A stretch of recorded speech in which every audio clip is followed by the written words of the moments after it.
जैसा कि हर बंदा चाहता है कि एक अच्छी जॉब हो, यूनिफॉर्म जॉब हो, तो सेकेंडली ये था कि मेरे वालिद साहब पुलिस में थे, उससे पहले मेरे दादा पुलिस में थे।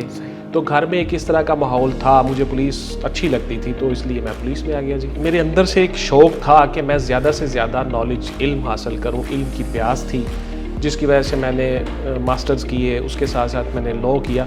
अच्छा, ये लेम एक्सक्यूज़ होते हैं जी कि कोई बंदा जॉब में है, सर्विस में है, तो वो बाकायदा से पढ़ नहीं सकता या उसके लिए टाइम नहीं है। मैंने पुलिस की सर्विस में रहते हुए मास्टर्स किए, मैंने पुलिस की सर्विस में रहते हुए लॉ किया, पीसीएस सीएसएस खुद किया, सारे अटेम्प्टें ली।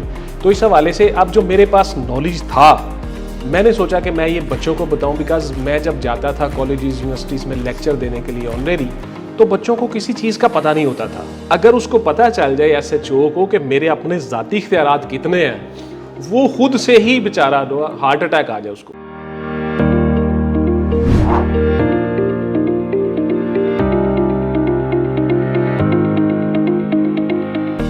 अस्सलाम वालेकुम नाजरीन, शेयरिंग ऑफ प्रोफेशनल विजडम के साथ मैं हूं आपका मेज़बान अली रहमान खालिद। नाजरीन, जैसा कि आप जानते हैं, हम हमेशा ही सक्सेस स्टोरीज़ को और ऐसे एक्सपीरियंस्ड लोगों को आपके सामने लेके आते हैं जिनकी बातों से, जिनके काम से लोगों को फ़ायदा पहुंचता है। आज जो मेहमान हमारे साथ मौजूद हैं वो पेशे के एतबार से तो डीएसपी रह चुके हैं, डीएसपी रज़ा बुखारी साहब।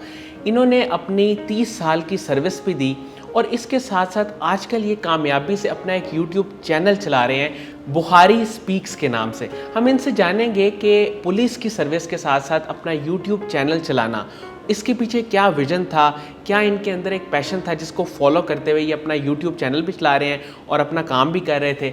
ये सब बातें हम इनसे इस इंटरव्यू में जानेंगे। अस्सलाम वालेकुम रज़ा बुखारी साहब, कैसे आप? ठीक है, थैंक यू भाईजान, थैंक यू। सर, मुझे ये बताइएगा, सबसे पहले तो हम आपकी शुरू से शुरू करते हैं, पुलिस में आप कैसे आए? पुलिस में जी, जैसा कि हर बंदा चाहता है कि एक अच्छी जॉब हो, यूनिफॉर्म जॉब हो, तो सेकेंडली ये था कि मेरे वालिद साहब पुलिस में थे, उससे पहले मेरे दादा पुलिस में थे। तो घर में एक इस तरह का माहौल था, मुझे पुलिस अच्छी लगती थी, तो इसलिए मैं पुलिस में आ गया जी। सर, इसके साथ साथ आपके अंदर एक इल्म का शौक़ था कि मैं कुछ ना कुछ सीखता रहूं। आपने सीएसएस की भी अटैम्प्ट्स की, इसके साथ साथ आपने बेशुमार डिग्रीज़ भी ली, मास्टर्स आपके काफ़ी ज़्यादा हैं, लॉ भी आपने किया। तो ये पढ़ने का शौक़ आमतौर पे देखा जाता है कि जब जॉब मिल जाती है उसके बाद लोगों में कम हो जाता है, लेकिन आप में ज़्यादा हो गया, इसकी क्या वजह थी? भाईजान, इसके लिए देखिए, मेरे अंदर से एक शौक़ था कि मैं ज़्यादा से ज़्यादा नॉलेज, इल्म हासिल करूँ, इल्म की प्यास थी, जिसकी वजह से मैंने मास्टर्स किए, उसके साथ साथ मैंने लॉ किया। अच्छा, ये लेम एक्सक्यूज़ होते हैं जी कि कोई बंदा जॉब में है, सर्विस में है, तो वो बाकायदा से पढ़ नहीं सकता या उसके लिए टाइम नहीं है। मैंने पुलिस की सर्विस में रहते हुए मास्टर्स किए, मैंने पुलिस की सर्विस में रहते हुए लॉ किया। मतलब कि अगर आप चाहो तो आप सब कुछ कर सकते हो, अगर आपके अंदर इल्म की प्यास है तो आप ये सारा कुछ कर सकते हो। तो उसके साथ साथ मैंने सारी स्टडी की, पीसीएस की अटैम्प्ट ली, मैं पीसीएस का टॉपर हूँ अल्हम्दुलिल्लाह। उसके बाद मैं पुलिस में जो इंस्पेक्टर्स के एग्ज़ाम हुए थे उसका भी मैं टॉपर हूँ अल्हम्दुलिल्लाह, अल्लाह पाक के करम से। और उसके बाद जी लॉ किया, सीएसएस की अटैम्प्ट ली, एलोकेशन ना हुई वो एक अलग से बात है। तो ये सारी की सारी चीज़ें हम एक्सपीरियंस करते रहे वक्त के साथ साथ। मैंने स्टडी को छोड़ा नहीं, इवन आज भी मैं स्टडी कर रहा हूँ, बच्चों को पढ़ा रहा हूँ, मुझे बड़ा मज़ा आता है लेक्चर डिलीवर करने में, बच्चों को नॉलेज देने में। तो आप नॉलेज उसी सूरत में डिलीवर कर सकते हो जब आपके अंदर कुछ नॉलेज होगा। सर, आपका यूट्यूब चैनल है बुखारी स्पीक्स के नाम से, मुझे ये बताइएगा, मैंने उसको देखा है, काफ़ी ज़्यादा डिटेल में देखा है। सीएसएस की वीडियोस आपने बनाई हुई है कि उसके टेस्ट को कैसे प्रिपेयर कर सकते हैं, मिलिट्री की नौकरियों के हवाले से आपने उसमें बात की हुई है। तो इतनी वर्सटाइल नॉलेज कैसे आया कि हर जगह का आपको पता है कि यहाँ पर जॉब कैसे ली जा सकती है, यहाँ पर काम कैसे किया जा सकता है, इस टेस्ट को कैसे प्रिपेयर किया जा सकता है, ये सब कुछ कैसे आया आपके पास? देखिए, इस पे एक तो ये बात है कि मैं खुद चूँकि पुलिस सर्विस में था, शुरू से हम अटेम्प्ट करते रहे, तैयारी करते रहे पुलिस की, पीसीएस की, सीएसएस की, इसलिए मुझे सारा ये पता था चीज़ों का। उसके साथ साथ मिलिट्री में मेरा छोटा भाई है, सर्विंग मिलिट्री में, इज़ अ लेफ्टिनेंट कर्नल। अच्छा। उसके बाद बड़े भाई हैं, ब्रिगेडियर हैं। तो इस तरह से मिलिट्री चूँकि हमारी एक फैमिली थी, पुलिस में फैमिली थी, उस हवाले से मिलिट्री का भी मुझे पता चलता रहा। साथ साथ ज़ाहिर है घर में जो हो तो आपको पता ही चलता रहता है। और उसके बाद फिर पुलिस का पता था, पीसीएस सीएसएस खुद किया, सारे अटैम्प्टें ली। तो इस हवाले से अब जो मेरे पास नॉलेज था, मैंने सोचा कि मैं ये बच्चों को बताऊं, बिकॉज मैं जब जाता था कॉलेजेस यूनिवर्सिटीज़ में लेक्चर देने के लिए ऑनरेडी, तो बच्चों को किसी चीज़ का पता नहीं होता था। सही। मतलब डिग्री तो उनके पास है, ग्रेजुएशन की है, मास्टर लेवल किया हुआ है, लेकिन उनको ये नहीं पता कि अब इसको यूटिलाइज कैसे करना है। प्रैक्टिकल नॉलेज नहीं है, बच्चों को पता नहीं है करना क्या है। फिर मेरे जहन में आइडिया है कि यार मैं क्यों ना एक यूट्यूब चैनल बनाऊं जो हर एक की दस्तरस में हो और हर बंदा उसको देख सके और उससे फ़ायदा उठा सके। तो इसलिए मैंने ये आइडिया मेरे जहन में आया कि जो नॉलेज, जो इल्म मेरे पास है गवर्नमेंट जॉब्स का, सर्विसेज का, बहुत से लोग ऐसे हैं जिनके पास डिग्रियां हैं लेकिन वो बेकार फिर रहे हैं, बेरोज़गार हैं, उनको पता ही नहीं कि करना क्या है। सही। तो इसलिए मैंने ये सारा काम शुरू किया और आज मैं बच्चों को अल्हम्दुलिल्लाह नॉलेज दे रहा हूँ और उससे लोग फ़ायदा उठा रहे हैं। सर मुझे ये बताइएगा, CSS की अगर हम बात करें, उसके इंटरव्यू के हवाले से आपने काफ़ी वीडियोस अपलोड की हुई हैं कि उसके इंटरव्यू का आप किस तरह प्रिपेयर कर सकते हैं, किस तरह बेहतर कर सकते हैं। कुछ टिप्स आप बच्चों के साथ या नाजरीन के साथ आप शेयर करना चाहेंगे कि उसके इंटरव्यू में किस तरह के सवालात होते हैं और कैसे अपने आप को मैक्सिमम प्रिपेयर करके हम जा सकते हैं उसमें? देखिए, इसके ऊपर मेरी बुखारी स्पीक्स यूट्यूब चैनल के ऊपर बहुत सी वीडियोस पड़ी हुई हैं, आप लोगों ने देखी हैं अल्हम्दुलिल्लाह। यहाँ पे मैं बता देता हूँ, बेसिकली आपका जो इंटरव्यू होता है ना जी, ये 3 इसके पोर्शन में बनाता हूँ। फर्स्ट ऑफ ऑल कि आपके अपने पास अपनी ज़ात, अपनी फैमिली और अपने माहौल का नॉलेज होना बड़ा ज़रूरी है। ठीक हो गया जी, ये आपके पास नॉलेज। उसके बाद फिर आपको अपनी सोसाइटी के बारे में नॉलेज हो कि पाकिस्तान में क्या हो रहा है, कौन किस ओहदे पर है, कौन किस जगह पे काम कर रहा है, एग्जेक्टिव क्या है, इंतज़ामिया क्या है, जुडिशरी क्या है, वट।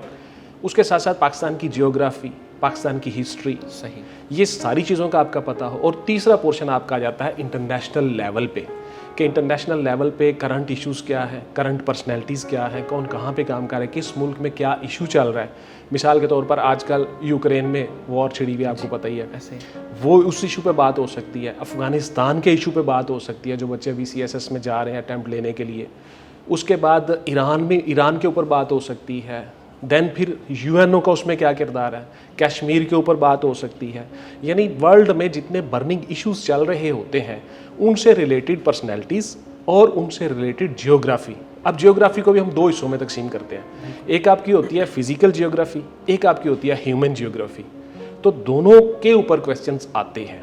तो इस तरह से बच्चों को CSS में या किसी भी बड़े एग्ज़ाम में, PCS, PMS, उसमें जाने के लिए इंटरव्यू से पहले इन चीज़ों को ख़ास तौर पे तैयार करना होगा। प्लस उन्होंने जो सब्जेक्ट सेलेक्ट किए हुए हैं उसकी एकेडमिक्स वाले भी और PCS CSS वाले सब्जेक्ट्स भी, उनकी भी उनको नॉलेज होनी चाहिए। उसमें से भी कुछ सवाल आते हैं। सर मुझे ये बताइएगा कि ये बहुत ना डिफरेंस है एक पुलिस की फील्ड और एक एज अ गेस्ट स्पीकर कहीं जाना। तो आपको कैसा महसूस होता था जब आप एज अ DSP कहीं पे जाते थे किसी यूनिवर्सिटी में लेक्चर के लिए? तो ये बड़ा एक मतलब ऑनरेबल काम है, वो भी ऑनरेबल काम है, तो कैसा महसूस होता था आपको? अच्छा देखिए, इसमें ना मैं चूँकि शुरू में मुझे शौक़ था बोलने का, एक झिझक नहीं थी कभी भी रही ज़िंदगी में ना। तो हमारे पुलिस में DIG साहिबान, इंस्पेक्टर जनरल साहिबान, हमारे जो SSP साहिबान हुआ करते थे, वो सब उन्होंने कहा जी आगाही मुहिम दें आप स्कूलों में, कॉलेजेस में जाके बच्चों को कि किस तरह से आप बच सकते हो सोसाइटी की खासकर ड्रग मनशियात से। चूँकि स्कूलों में बहुत ज़्यादा बच्चे इसमें इन्वॉल्व हो रहे हैं। यस, उसके लिए फिर हमें वो भेजते थे स्कूलों में, कॉलेजेस में जाएँ जी। तो वहाँ से कुछ मुझे आइडिया आया, कुछ मुझे कि यार बच्चों को बताना चाहिए। तो स्कूल में जाना, कॉलेजेस में जाना, यूनिवर्सिटीज़ में जाना, यूनिफॉर्म में होना, जाके बच्चों को बताना कि यार इस तरह से ड्रग्स के ये नुकसान है, ये है, आप इनसे बचें, ये बुराई है, इन लोगों से बचें, हमें इन्फॉर्म करें। तो वहाँ से लेक्चर देते देते आहिस्ता आहिस्ता फिर मैंने कॉलेजेस यूनिवर्सिटीज़ में लेक्चर देने शुरू किए कि यार बच्चों को इल्म होना चाहिए कि हमारे इर्द गिर्द क्या हो रहा है और हमारी ज़ात के अंदर क्या है और हम इसको कैसे एक्सप्लोर कर सकते हैं। तो ये पुलिस सर्विस के साथ साथ हमें ये भी चांस मिला, तो उस वजह से भी हमारा एक्सपोजर बनता गया आहिस्ता आहिस्ता। सर जनरली एक मैं क्वेश्चन आपसे पूछना चाहता हूँ कि जब लोग नौकरी लेने के लिए जाते हैं वो क्या ऐसी गलती करते हैं जिसकी वजह से अक्सर लोगों को नौकरी नहीं मिलती, और आप अपने इंटरव्यूज़ में कौन से ऐसे टिप्स देते हैं, चाहे वो पुलिस की नौकरी हो, मिलिट्री की नौकरी हो, या वैसे कहीं पे कोई नौकरी लेना अगर चाहता है तो क्या स्किल्स होने चाहिए उसके पास? क्या उसके पास एक तो बेसिक चीज़ें हैं कि उस जॉब का उसे पता हो, वो JD पे पूरा उतर रहा हो, लेकिन इसके अलावा कोई शख्सियत में भी कोई ऐसे स्किल्स होते हैं जो बड़े काउंट करते हैं, जो आपका जो इंटरव्यू करने वाला है वो बड़ा एग्जामिन करता है, उसको देखता है, नोटिस करता है, एनालाइज करता है, वो कौन सी चीज़ें हैं? बहुत अच्छा सवाल किया आपने, वेरी नाइस। बात ये है कि सबसे पहले ये समझ लें आप, टिप ऑफ द डे मैं अभी जो बात करने जा रहा हूँ, सबसे पहले अपने जहन से ये खौफ निकाल दो कि ये जॉब जिसके लिए मैं इंटरव्यू देने आया हूँ अगर मुझे ना मिली तो मैं खुदा न खास्ता मेरे आगे रास्ता ही कोई नहीं है। ये खौफ अपने से बेखौफ हो जाओ। ठीक है। फर्स्ट ऑफ ऑल कि अगर ये मुझे जॉब नहीं मिलती तो अल्लाह ताला ने मेरे लिए कोई और बहुत अच्छी जॉब रखी होगी, तो मुझे इस पर रिलैक्स रहना है। आपका कॉन्फिडेंस बेहतरीन हो जाता है। ठीक है। उसके बाद आपकी जो अपनी पर्सनैलिटी है उसको उन्होंने रिटर्न के ज़रिए से जज कर लिया, उनके पास पहुंच चुकी हर चीज़, तभी आप इंटरव्यू में आए हो। अब उन्होंने देखना है कि आपकी पर्सनैलिटी इस सीट को सूट कर रही है जिसके अगेंस्ट आप आए हो, और आप इस डिपार्टमेंट को, ऑर्गेनाइजेशन को क्या दे सकते हो, आपकी ज़ात से इस डिपार्टमेंट को क्या फ़ायदा पहुंच सकता है, क्या आप वही प्रॉपर शख्स हो जिसको हम ढूंढ रहे हैं। तो उसके लिए आपको उनके स्टैटिस्टिक्स, उस डिपार्टमेंट के बारे में ना हो, और अपनी सर्विसेज जिस चेयर पे आप बैठोगे उसके बारे में आपको कंप्लीट पता हो। आप उसको जस्टिफाई कर दो कि जी मैं ही वो सूटेबल कैंडिडेट हूँ जिसकी आपको तलाश है, मैं इंशाल्लाह बेहतर करूँगा जी। बहुत से बच्चे इस डर और झिझक की वजह से बोल नहीं पाते कि जनाब पता नहीं ये जॉब मुझे मिली तो मैं उसके बाद खुदा न खास्ता एंड ऑफ द वर्ल्ड हो जाएगा। सही। इस खौफ से वो इंटरव्यू दे नहीं पाते।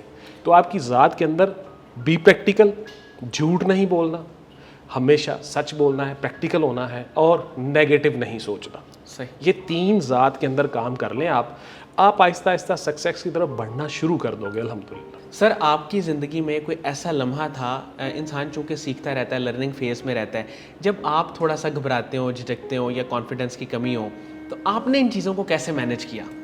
अच्छा देखिए, इसमें जाहिर है हर इंसान जो है उसके अंदर ये चीज़ें होती हैं बाय नेचर।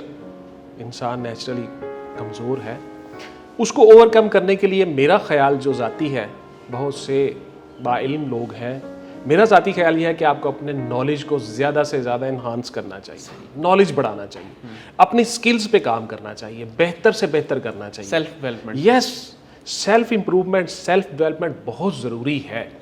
आपके अंदर वो चीज़ें हों कि अगला बंदा आपको लेने के लिए, रखने के लिए मजबूर हो जाए। मतलब कि अगर फ़र्ज़ किया 100 कैंडिडेट बैठा हुआ है, तो उन 100 कैंडिडेट्स में से जो सिलेक्ट होंगे 10 बंदे, वो 10 बंदों ने उन्हें अपनी स्किल के ऊपर काम किया हुआ है, उन्होंने अपनी ज़ात के ऊपर काम किया हुआ है। बिल्कुल। तो आपकी ज़ात, अपनी ज़ात की इम्प्रूवमेंट के लिए, डेवलपमेंट के लिए आप काम कीजिए। उसके लिए आपका नॉलेज बहुत अच्छा होना चाहिए, आपकी रीडिंग, आपका बोलना, उठना, बैठना, फिर आपका exposure, body language, body gesture, ये सारी चीज़ें काउंट करती हैं। आपको अपनी ज़ात के ऊपर काम करना चाहिए। सर, एक बड़ा रवायती सवाल है, लेकिन चूंकि आपने 30 साल सर्व किया है पुलिस में, तो ये बड़ा ज़रूरी है आपसे पूछना। ये मतलब गलत हो जाएगा अगर मैं ना पूछूं कि पुलिस के सिस्टम को बेहतर बनाने के लिए कोई 2-3 ऐसी बातें जिसको फॉलो कर लिया जाए, हुकूमत इसको फॉलो कर ले, तो पुलिस का सिस्टम बेहतर हो सकता है। देखिए, मैंने जितनी पुलिस में सर्विस की है उसके अगेंस्ट मैं 2-4 चीज़ें आपको बता देता हूँ। फ़र्स्ट ऑफ ऑल जी, आप लोगों को फैसिलिटेट करना चाहिए from the lower rank to grade 16, यानी कांस्टेबल से लेकर इंस्पेक्टर तक जो लोग हैं, यही महकमे में ज़्यादा काम करते हैं। इन्हीं लोगों को प्रॉब्लम्स फेस करनी पड़ती हैं। इनको आप प्रॉपर चीज़ें दे दें, कन्वेंस दे दें, इनकी रिहाइश के प्रॉब्लम सही कर दें, इनको गाड़ियाँ अच्छी दे दें, इनको इक्विपमेंट्स दे दें, इंफ्रास्ट्रक्चर इनका बेहतर कर दें, ये आपको आउटपुट देंगे अल्हम्दुलिल्लाह। ठीक है जी। इसकी आपको मिसाल इसलिए दूंगा, मोटरवे पुलिस को आप देख लें जी। आपने उनकी 8 घंटे ड्यूटी की, उनकी बेसिक पे 40% ज़्यादा कर दी, आपने उनको महीने में 4 छुट्टियां दे दी, आपने उनको गाड़ियां अच्छी दे दी, बेहतरीन सर्विस जा रही है, कभी कोई शिकायत नहीं आई। ऐसा ही है, बहुत बेहतर। ठीक है जी। एक्सेप्शंस आर ऑलवेज देयर, कोई ना कोई इक्का दुक्का मामला तो हो जाते हैं। देन इवन देन अभी आप देख लें उनकी कारकर्दगी। उसके बाद फिर आपने पेट्रोलिंग पुलिस बनाई, पेट्रोलिंग पुलिस PHP, उसमें लोगों को आपने ज़्यादा 40% पे दी, 8 घंटे ड्यूटी रखी आपने शिफ्ट वाइज, आपने उनको फैसिलिटीज़ दी, गाड़ियाँ नई दी, बिल्डिंगें नई बना के दी, बेहतरीन काम कर रहे हैं। बिल्कुल। आपने डॉल्फिन पुलिस बनाई, डॉल्फिन पुलिस को आपने ज़्यादा पैसे दिए, अलाउंस दिए, बिल्डिंग्स, यूनिफॉर्म, उसको पेट्रोल, बाइक्स, ये वो सारा कुछ हमने अपने हाथ से वो चीज़ें बनाई, तो वो सही काम कर रहे हैं। सही। तो डिस्ट्रिक्ट पुलिस जो है वो सबसे ज़्यादा काम कर रही है, उसको आप फैसिलिटेट नहीं कर रहे। वसाइल दें, फैसिलिटेट करें, इंशाल्लाह बेहतर काम करेंगे। दूसरा, उनको कोर्सेज प्रॉपर साथ साथ करवाते रहें, उनकी जो स्किल्स हैं वो बढ़ती रहें। ट्रेनिंग कोर्सेज और प्रोफेशनल होने चाहिए आपके जो इंस्ट्रक्टर हैं, और आपके जो ट्रेनिंग इंस्टीट्यूशंस हैं वहाँ पे जो इंस्ट्रक्टर स्पेशली लोग हैं वो सारे के सारे ट्रेंड होने चाहिए, तभी वो आगे डिलीवर कर सकेंगे। पाकिस्तान में अनलकीली ऐसा है नहीं। ट्रेनिंग सेंटर्स में बहुत से ऐसे लोग हैं जो बेचारे कोई प्रमोशन लेने के लिए गया हुआ है, कोई सर छुपाने के लिए गया हुआ है, कोई मतलब वो डिफरेंट है। वहाँ पे वो बंदा जाना चाहिए जो बेहतरीन स्किल्ड आदमी हो, हर लिहाज से आपका सिस्टम ठीक हो जाएगा। सर, और लोअर लेवल के जो लोग हैं पुलिस में, उनको अथॉरिटी और रिसोर्सेज इस पे ज़रूर काम करना चाहिए। हाँ, अथॉरिटी उनको आप दें, प्रॉपर उनको आप रिसोर्सेज दें, जैसा कि पुलिस रूल में बताया गया है, जैसा कि ज़ाब्ता फौजदारी में, क्रिमिनल प्रोसीजर कोड में बताया गया है, पुलिस एक्ट में बताया गया है। SHO के पास सारे इख्तियारात होंगे, फंड डिस्पर्सिंग, हर चीज़, फाइनेंस का, वो हर चीज़ का जिम्मेदार है अपनी ज्यूरिसडिक्शन के अंदर। विद इन ज्यूरिसडिक्शन एक SHO बाख्तियार है। देखिए ना, मैं आपको एक छोटा सा वाक़या सुना देता हूँ। जस्टिस नसीम हसन शाह साहब जी, सुप्रीम कोर्ट के जस्टिस रिटायर्ड हुए, पाकिस्तान के सबसे बड़ा ओहदा, इसके ऊपर कोई ओहदा नहीं है। बिल्कुल ऐसे वो जब चाहे प्रेसिडेंट को तो कॉल कर ले, प्राइम मिनिस्टर को, इवन आप लोगों को पता ही है, बहुत बड़ा ओहदा। वो रिटायर्ड हुए जस्टिस नसीम हसन शाह साहब। तो एक सहाफ़ी ने उनसे सवाल किया कि सर, आप पाकिस्तान के सबसे बड़े ओहदे से रिटायर्ड हुए हैं, कोई ख्वाहिश अभी भी है बाकी?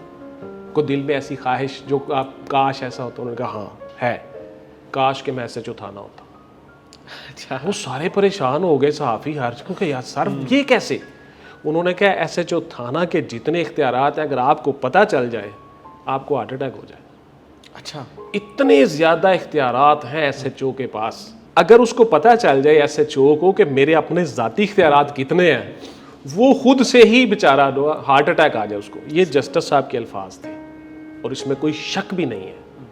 SHO थाना आपका जितना PPC है, पाकिस्तान पीनल कोड, आपका जितना CRPC है, क्रिमिनल प्रोसीजर कोड, आपका जितना CPC है, सिविल प्रोसीजर कोड, एक एक सेक्शन ऑफ लॉ में SHO थाना, अफसर मोहतमम थाना ये करेगा जिसका इख्तियार ये है, अंडर सेक्शन फलां फलां SHO थाना ये करेगा जिसका इख्तियार ये है, जिसका रैंक कम अज़ कम सब इंस्पेक्टर होगा। ऑफिसर मोहतमम थाना को ये इख्तियार, हर सेक्शन ऑफ लॉ में ऑफिसर मोहतमम थाना, SHO ये करेगा। सर, उनको बताया नहीं जाता या इख्तियारात दिए नहीं जाते? हाँ, देखिए उनको पता है, उन्होंने ट्रेनिंग की है, हर काम किया हुआ है, पढ़े हुए हैं, सारा कुछ है, उनको इख्तियारात इस्तेमाल करने नहीं दिए जाते। अनलकीली मैं माजरत चाहता हूँ, सीनियर ऑफिसर्स या काफ़ी सारी ऐसी चीज़ें आ जाती हैं जिसकी वजह से उनको इख्तियार इस्तेमाल नहीं करने दिए जाते। ठीक है ना जी? और हो सकता है कि वो बंदा अपने इख्तियारात का नाजायज़ इस्तेमाल भी करे, लेकिन उसके लिए आप उसको चेक एंड बैलेंस बना दें, लेकिन उसको इख्तियार दें। आप निचले लेवल पे इख्तियारात दें, उसके बाद फिर उसका चेक बैलेंस रखें, हर काम ठीक हो जाएगा। SHO को इख्तियारात का मंबा बनाएं, उसको पावर दें, उसको फाइनेंस दें, जैसा कि अभी काम हो रहा है, इसके ऊपर IG साहब ने काम किया है कि SHO को हम पावर्स दे रहे हैं, उसकी फाइनेंस पावर जितनी भी है, फाइनेंस उसके पास हो, डिस्पर्स वो खुद करे, चीज़ों को देखे, मेंटेनेंस व्हाटएवर, अभी इसके ऊपर काम हो रहा है। सर, कासिम अली शाह साहब के आपने लेक्चर सुने हुए हैं, उनके काम को, उनकी फाउंडेशन को आप कैसे देखते हैं? माशाल्लाह जी, कासिम अली शाह साहब मेरे भाई हैं जी बड़े। मैं बेसिकली मेरा YouTube पे आने का जो था, ये भी एक इनसे भी मैंने इंस्पिरेशन ली जी। मैं बहुत इंस्पायर हूँ इंशाल्लाह, माशाल्लाह बहुत दिल के अच्छे हैं। और शाह साहब के जितने लेक्चर हैं, अल्लाह पाक फरमाते हैं, मैंने पढ़ा हुआ है कि हम जब किसी को इस दुनिया में इज्जत देना चाहते हैं, हम उसे दुनिया में नुमायाँ कर देते हैं। एक बात। दूसरी बात, जब हम किसी इंसान पर राज़ी होते हैं तो हम उसकी ज़ुबान में मिठास पैदा कर देते हैं और उसकी बात लोगों के दिलों पे असर करती है। तो ये शाह साहब को अल्लाह ताला ने कमाल दिया है कि उनकी ज़ुबान से निकले हुए अल्फाज असर करते हैं, दिल पे असर करते हैं। तो शाह साहब की मैंने बहुत सी वीडियोस देखी, हमारे भाई हैं, इकबाल टाउन में हम भी रहा करते थे, 345 जहाँ ज़ेब ब्लॉक मेरी रिहाइश होती थी। तो शाह साहब को मैं शुरू से सुनता था, फॉलो करता था। तो शाह साहब से भी मैं इंस्पायर होकर फिर मैंने ये YouTube चैनल खोला, बुखारी स्पीक्स, और इसके ऊपर फिर मैंने सारी चीज़ें की और शाह साहब से मैंने बहुत सीखा। इनकी मैंने बुक्स पढ़ी, इनकी मैंने चीज़ें देखी। तो कासिम अली शाह फाउंडेशन की इंशाल्लाह मैं आप सब लोगों के ताउन से लोगों को बताऊंगा, अपने चैनल पे भी जाके सारी चीज़ें, ये सारा कुछ मैं आपकी वीडियो बाकायदा बना के इंशाल्लाह आप लोगों की मदद से तो मैं बताऊंगा लोगों को कि कासिम अली शाह फाउंडेशन जो है वो किस तरह से सोसाइटी में बहुत पॉजिटिव किरदार अदा कर रही है और क्या क्या लोग, आप लोग क्या क्या चीज़ें लोगों की स्किल्स डेवलप कर रहे हैं और पाकिस्तानी सोसाइटी में बड़ा अहम किरदार अदा कर रहे हैं। कासम अली शाह फाउंडेशन। तो इसके ऊपर मैं काम करूँगा इंशाल्लाह। बहुत बहुत शुक्रिया रज़ा बुखारी साहब आपकी तशरीफ़ आवरी का। नाज़रीन, मुझे उम्मीद है कि जो लोग इनके काम के बारे में जानना चाहते थे और ख़ास तौर पे जो इनका यूट्यूब चैनल है उस पे ये जो इन्फॉर्मेशन दे रहे हैं, जो इल्म दे रहे हैं, जो नॉलेज दे रहे हैं, वो कितना प्रैक्टिकल है और कितना ज़रूरी है आजकल के नौजवानों के लिए उन चीज़ों को सीखना। उन सब के लिए इंटरव्यू इंतहाई मुफीद साबित होगा। अपना बहुत ही ख्याल रखिएगा। इस अपनेपन के साथ इजाज़त दीजिए कि इंशाल्लाह दोबारा हाज़िर होंगे एक नए इंटरव्यू के साथ। अल्लाह हाफ़िज़।